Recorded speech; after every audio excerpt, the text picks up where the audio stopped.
Welcome to another episode of My Weird Prompts, an AI-generated podcast featuring the random prompts of Daniel Rosehill as answered by a revolving cast of friendly AI characters.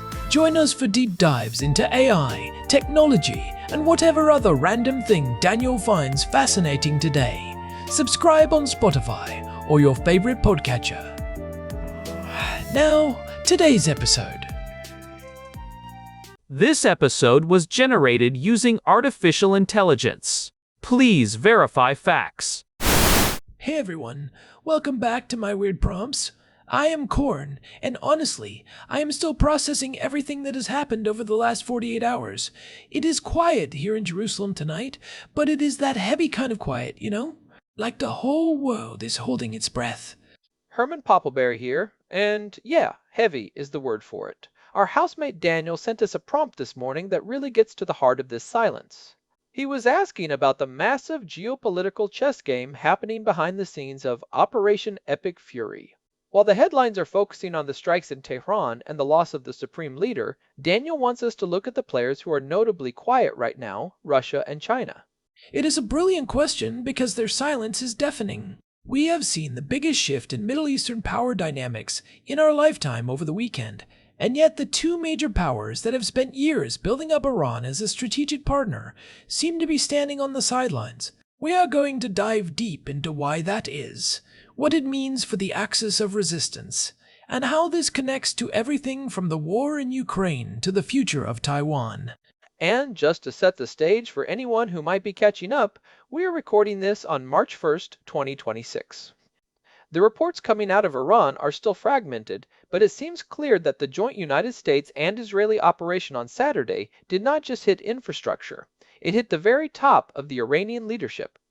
We discussed the potential for this kind of power vacuum back in episode 880, but seeing it actually unfold is something else entirely. It really is. So let us start with the network itself, the axis of resistance. For years we have talked about this as a coherent strategic concept. But Herman, with the head of the snake effectively gone, does the body still move? Is this a unified alliance or just a collection of groups that happen to have a common benefactor? That is the central question for the next few months. Traditionally, the axis of resistance functioned on a hub and spoke model.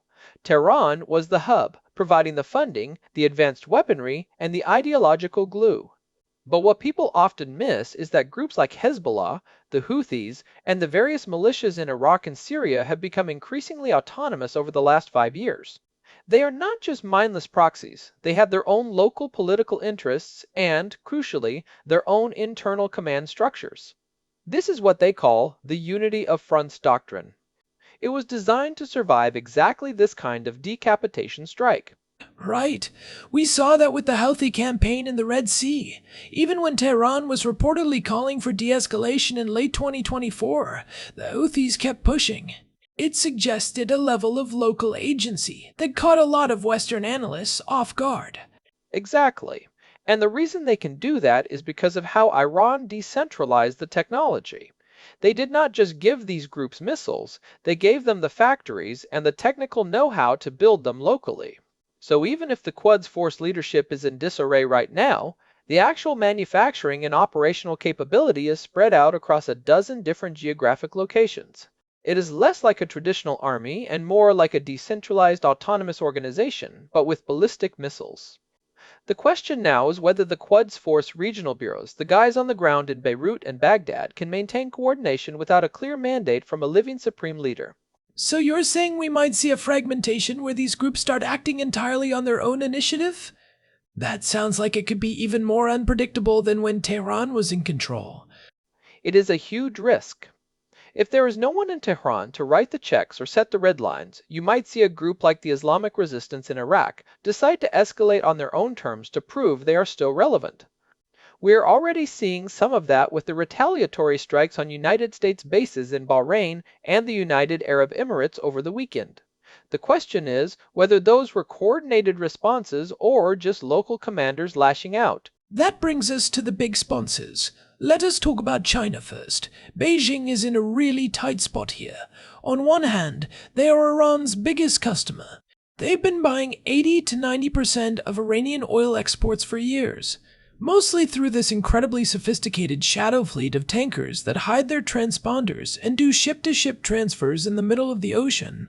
If Iran collapses into civil war, or if its oil infrastructure gets taken out permanently, China has a massive energy security problem. They really do. People forget that China is the world's largest crude oil importer. They are incredibly vulnerable to any disruption in the Strait of Hormuz, where about 20% of the world's oil flows. But here is the flip side, and this is where the chess game gets dark. Every carrier group the United States moves into the Persian Gulf is one less carrier group available in the Pacific. Beijing also spent a lot of diplomatic capital brokering that Saudi-Iran rapprochement back in 2023. They wanted to be the new adult in the room, the peacemaker. Now, that entire legacy is at risk of being incinerated. You're talking about Taiwan. I am. If you look at the 2026 United States National Defense Strategy that was just released a few weeks ago, there was that shocking omission of any explicit mention of Taiwan. That sent shockwaves through Taipei. Now, if the United States gets bogged down in a massive, protracted conflict in the Middle East, rebuilding a post-war Iran or managing a collapsed state, that is a gift to Beijing. It provides them with a strategic window where the United States simply does not have the bandwidth to fight a two-front war. So China's calculus might be to let the Middle East burn just enough to keep Washington distracted, but not so much that the oil stops flowing entirely. That is a very narrow tightrope to walk. It is, and it explains why their response has been so measured. They are calling for restraint, they are asking for emergency sessions at the United Nations, but they are not moving a single ship. They are essentially saying, we will let the Americans and Israelis do the heavy lifting of dismantling the regime, and then we will step in with the Belt and Road Initiative to buy up the pieces and provide the reconstruction loans. It is a predatory kind of patience. It is fascinating because it contrasts so sharply with Russia. Moscow has been much more active in actually arming Iran recently. We have seen those reports about the delivery of the first batch of 16 Sukhoi 35 fighter jets and the components for the S-400 air defense systems. But Russia is also stretched to the breaking point in Ukraine. Herman, what does Putin get out of this right now? For Putin, Iran is a force multiplier. Remember, Iran was the one providing the Shahed drones when Russia's own domestic production was failing in 2023 and 2024. They have a deep technological and military quid pro quo going on. But more importantly, Russia wants to prove that the United States cannot just change regimes at will in the 21st century. If Iran falls easily, it sends a message to every other authoritarian state that they are next.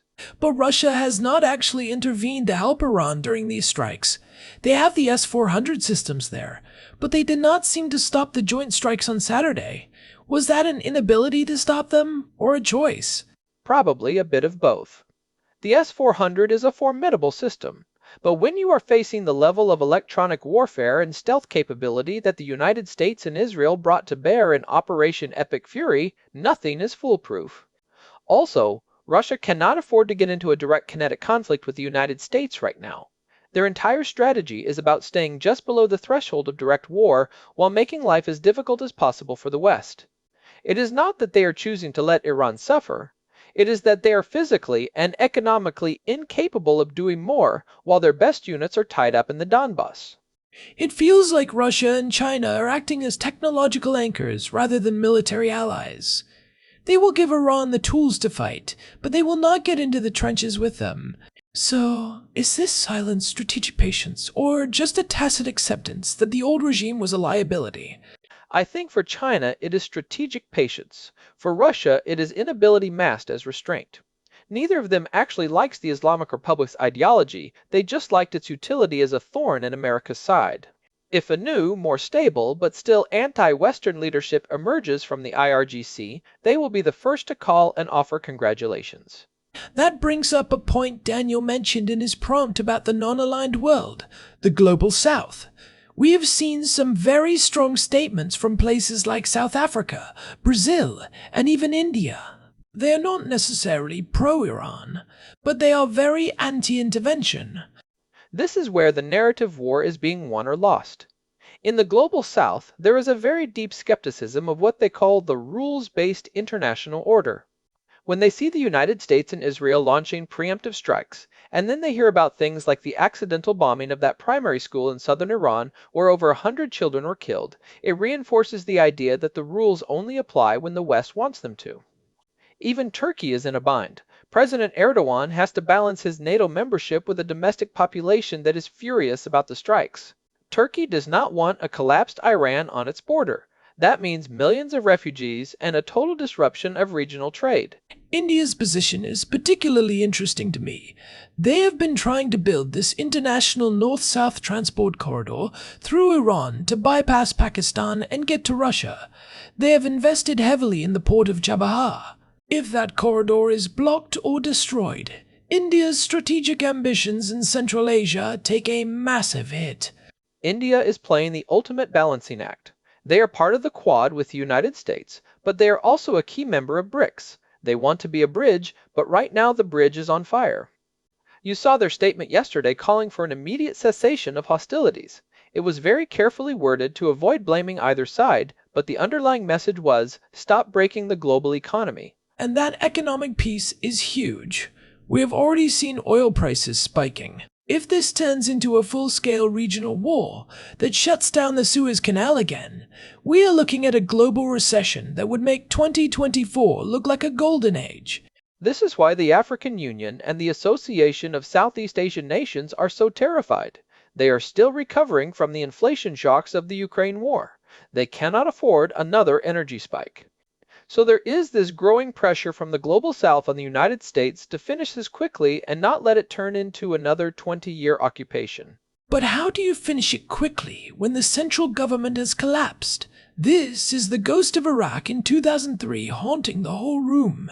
You can take out the leadership, but if you do not have a plan for the day after, you just create a giant vacuum that gets filled by the most radical elements.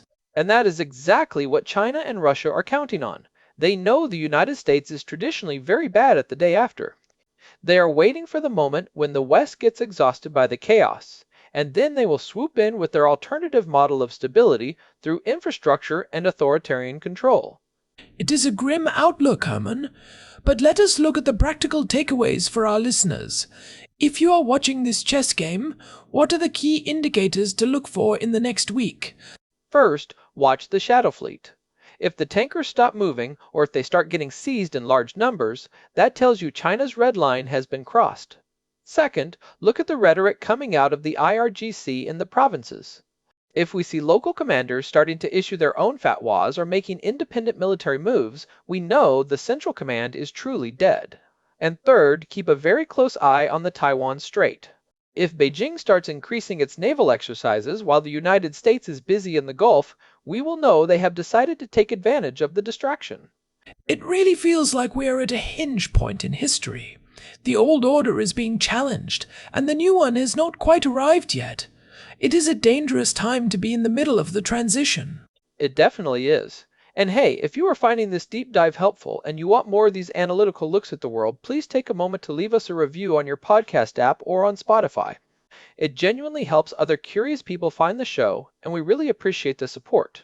Yeah, it makes a huge difference for us. Also, a big thank you to Daniel for sending in this prompt. It was exactly what we needed to talk about today to make sense of the noise. If you have a question or a weird prompt of your own, you can always reach out to us through the contact form at myweirdprompts.com. You can also find our full archive there, including those past episodes we mentioned on the IRGC and the future of AI in warfare. There is a lot of context in the back catalog if you want to go deeper. Well, I think that is a good place to wrap up for today. This has been My Weird Prompts. I am Corn. And I am Herman Poppleberry. Stay curious, everyone. And stay safe. We will talk to you next time. Thanks for listening. We will catch you on the next one. Goodbye. Goodbye, everyone. Seriously though, Herman, do you think China will actually move on Taiwan this year? I think the temptation is higher than it has ever been. If the United States is still flying missions over Tehran in June, all bets are off. That is a sobering thought. All right, let us get some coffee. Sounds good. Take care, everyone. This has been My Weird Prompts. You can find us on Spotify and at myweirdprompts.com. Until next time. This episode was generated using Gemini Flash 3. Text-to-speech engine was Chatterbox Turbo. Thanks for listening to another episode of My Weird Prompts, an AI-generated podcast featuring Daniel Rosehill's AI prompts as answered by a revolving cast of friendly AI characters including me, Cornelius the Sloth. Subscribe on Spotify or visit myweirdprompts.com.